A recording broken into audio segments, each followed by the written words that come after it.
Hello বন্ধুরা, তোমরা সবাই কেমন আছো? তোমাদের ভালো থাকা কামনা করেই আজকে ভিডিওটা এখানে চলে শুরু করছি। শীতকাল এমন একটা সময় যে শীতকালে অনেকের কিন্তু ভালো লাগে না, আমারও অতটা ভালো লাগে না, কিন্তু জানো তো শীতকালে একটা সুবিধা আছে, অনেক রকমের সবজি পাওয়া যায়।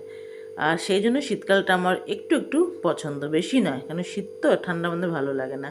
তো চলো, আজকে পছন্দের মধ্যে একটা শাক হলো আমার পালং শাক। তো আজকে পালং শাকই রান্না করবো, তার জন্য তোমার বেগুনটা কেটে নিলাম। বেগুনটা কাটতে গিয়ে দেখি পোকা, বেগুনটা তোমাদেরকে দেখালাম একটু আগে যে বেগুনটা পোকা পড়ে গেছে, তাই পোকার সাইডটা কেটে দিয়ে তো বেগুনটাকে টুকরো করে কেটে নিলাম। আর আমার এই চ্যানেলটা নতুন বন্ধুরা, তোমরা যদি তোমাদের কাছে আশা করবো যে তোমরা আমার পাশে থাকবে নিশ্চয়। যারা আমার পাশে থাকবে আমিও তাদের পাশে নিশ্চয়ই থাকবো। আর বেগুনটার মধ্যে আমি একটু ছিমও দেবো, মানে পালং শাকটার মধ্যে, বেগুনটা না, পালং শাকের মধ্যে একটু ছিমও দেবো। সেজন্য ছিমটাও কেটে নিচ্ছি, টুকরো করে কেটে নিয়েছি ছিমটা। ভালো লাগে কিন্তু বেগুন তোমার ছিম দিয়ে পালং শাক খেতে, তার সাথে আলু দিয়ে কিন্তু ভালো লাগে খেতে। শীতকালে এই সবসময় তো শীতকালেই পাওয়া যায় পালং শাক বেশি, আর গরমকালে তো পাওয়া যায় না। শীতকালে অনেক কিছুই ভালো ভালো সবজি আছে, সেই জন্যই ভালো লাগে। যেমন তোমার পেঁয়াজকলি আমার খাওয়ার মধ্যে একটা ফেভারিট খাবার। পেঁয়াজকলি ভাজাটাও খুব ভালো লাগে খেতে আমার। আর ফুলকপি বাঁধাকপি আছে, বাট আমি ফুলকপি বাঁধাকপি অতটা খাই না, পছন্দ করি না। পালং শাকটা খুবই খাই, ভালো লাগে প্রচুর পালং শাকটা খেতে। বাট নিরামিষ, মাছের মাথাটা দিয়ে না, নর্মালি একটা পাঁচফোড়ন দিয়ে ব্যাস নর্মালি আমি একটা পালং শাকটা বানাই। আমার বেশ ভালোই লাগে খেতে শীতকালে। আর সবচেয়ে বেশি, আর তাছাড়া শীতকালে বেগুন পোড়াও খেতে ভালো লাগে, তাই না বন্ধুরা? তোমাদের কার কার ভালো লাগে নিশ্চয়ই কিন্তু কমেন্টে জানাতে কিন্তু ভুলো না। আর পাশে থেকো তোমরা, আমার নতুন চ্যানেলটা, তোমরা যদি আমার পাশে থাকো তাহলে আমি নিশ্চয়ই তোমাদের পাশে থাকবো সবসময়।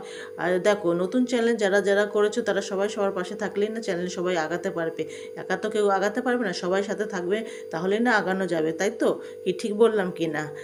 আর এই দেখো, পালং শাক, তোমাদের সাথে কথা বলতে বলতে পালং শাকটাও কেটে নিচ্ছি তোমাদের সাথে কথা বলতে বলতে। তা আজকে একটা ভিডিওটা করলাম যে আজকে সকালের মুহূর্তটা তোমাদের সাথে শেয়ার করলাম, আর কেমন হলো বলো। আর এদিকে আমি আলু আনতে ভুলেই গেছি, তো চলো আলু আনতে, হ্যাঁ, তো আলুটা ভুলে গেছিলাম, রেখে দিয়ে আসছিলাম, রান্নাঘরে রেখে দিয়ে আসছিলাম, তো আলুটা নিয়ে আসলাম, কারণ কি আলু ছাড়া তো ভালো লাগবে না, কারণ কি তরকারিতে তোমার পালং শাক এমনিতে মজে যায় দিলে পরে, আর বেগুনও মজে যায়। আলু না দিলে তুমি ভালো লাগবে না খেতে। সেজন্য, আর আলুটা সব সবজিতে না, মানে কোনো সবজিতে আলু ছাড়া কিন্তু আমাদের বাঙালিদের খেতে কিন্তু ভালোই লাগে না। তাই কি ঠিক বললাম কি না, হ্যাঁ বন্ধুরা? তাই জন্য আলুটাও কেটে নিয়েছি টুকরো করে। আর মোটামুটি তো আমার তো কাটা শেষই হয়ে গেছে, তোমরা দেখতেই পাচ্ছ সব কিছু কেটে নিয়েছি। আলু, ছিম, বেগুন আর পালং শাক সবই কাটা হয়ে গেছে। আর এই ভিডিওটা করলাম তোমাদের সাথে, ছোট্ট একটুখানি মুহূর্ত তোমাদের সাথে শেয়ার করলাম। যদি বন্ধুরা ভালো লাগে পাশে থেকো, সাবস্ক্রাইব করো, লাইক করো, কমেন্ট করো, আর সবসময় পাশে থাকার চেষ্টা করো। আমিও তোমাদের পাশে নিশ্চয়ই থাকবো। নতুন চ্যানেল, একটু সাপোর্ট করো, সাপোর্ট করলে নিশ্চয়ই সাপোর্ট পারবে। আর কি বলবো বলো, চলো, কাটা রান্না হয়ে গেছে। আর বেশি ভালো করে হয়তো তোমাদের সাথে বলতে পারলাম না ভিডিওটাতে, সবসময় তো ভিডিওতে ভালো করে বলা যায় না। চলো, এখানে রাখলাম, ভালো লাগলে পাশে থেকো।